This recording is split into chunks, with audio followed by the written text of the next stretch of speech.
Now, I'm going to read you a short story from this first novel of mine written 21 years ago, and it's called Jerry Lewis. And it happened in 1976, and it's a true story. But first, I've got to give you a little backstory so that you understand, because if you're not from the 1900s, some of this won't make any sense unless I tell you. When I was a child, back in 1976, there was a lot of children's illnesses that were talked about, along with birth defects.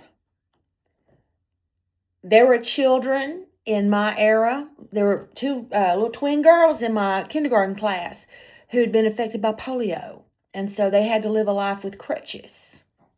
There were a lot of children who would have what was called a port wine stain, and that was a big, dark birthmark.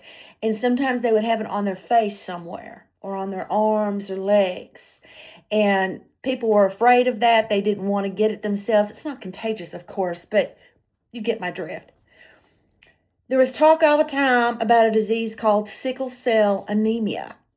And African Americans are the ones who get that. And it's a terrible, terrible illness.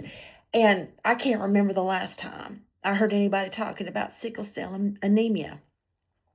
Spina bifida was something of a nightmare. And a lot of children were affected and they died in childhood. There was also muscular dystrophy.